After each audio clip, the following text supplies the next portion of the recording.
আসসালামু আলাইকুম।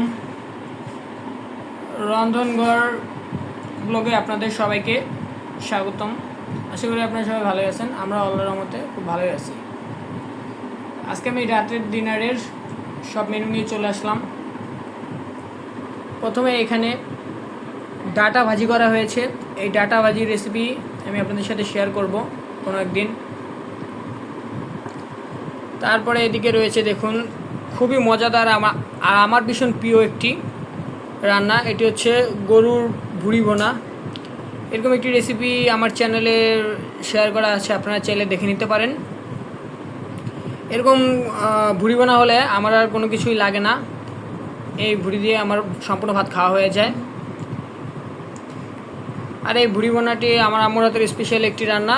এই আম্মুর হাতের স্পেশাল এই রেসিপিটি আমার চ্যানেলে দেওয়া আছে, আপনারা চাইলে দেখে নিতে পারেন।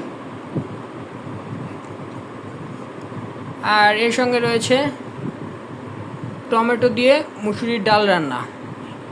এটিও খুব মজাদার একটি রেসিপি। যখন এরকম মাছ মাংস ভুঁড়ি খেয়ে মুখ জমে যাবে তখন মন চাইবে এরকম একটু পাতলা ডাল দিয়ে ভাত খাইতে। তো এই জন্য এইসব রান্নার পাশাপাশি আম্মু আজকে এখানে এরকম পাতলা ডাল টমেটো দিয়ে রান্না করছে। এই রান্নাটিও খুব মজা হয়েছে। সাথে এখানে রয়েছে কাঁচা আম, এখানে দেখুন ফালি করে কাটা হয়েছে। এগুলো ভাতের সঙ্গে কামড়িয়ে খাওয়ার জন্য। আর এই ভুঁড়ি রান্নাটা অনেকে অনেক জায়গায় আরও বড় করে বেশ বড় করে কেটে খায়। তো আমাদের ওরকম বড় করে খাওয়ার অভ্যাস নেই। তো আমরা এরকম দেখুন এখানে এরকম ছোট সাইজ করে কেটে রান্না করা হয়েছে। এরকম ভুঁড়ি খেতে খুবই মজা লাগে।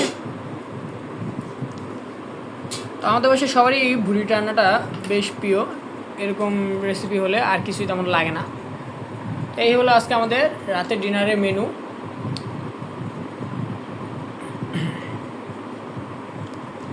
এরপরে খাওয়া শেষে রয়েছে এখানে ফল হিসেবে খাওয়ার জন্য তরমুজটা দেখুন কেমন হয়েছে। তরমুজটি খুবই মিষ্টি আর লাল, বাজার থেকে কিনে আনা হয়েছিল। এই যে এখানে দেখুন।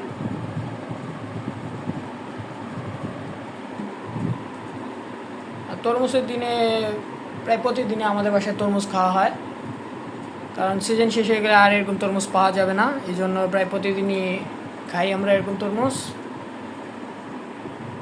আজকের এই ব্লগটিতে আপনাদের সাথে শেয়ার করলাম আমাদের রাতের সকল মেনুগুলো। তো আমার এই ভিডিওটি আপনাদের যদি ভালো লেগে থাকে তাহলে আমার চ্যানেলটিকে বেশি শেয়ার করবেন। অবশ্যই লাইক কমেন্ট আর সাবস্ক্রাইব করে আমার পাশে থাকবেন। তো আজকের এই ব্লগটি এ পর্যন্তই রাখছি। দেখা হচ্ছে পরবর্তীতে অন্য কোনো একটি রেসিপি নিয়ে কিংবা কোনো একটি ব্লগের সাথে আপনাদের সাথে শেয়ার করব। ততক্ষণ সবাই সুস্থ থাকবেন, ভালো থাকবেন।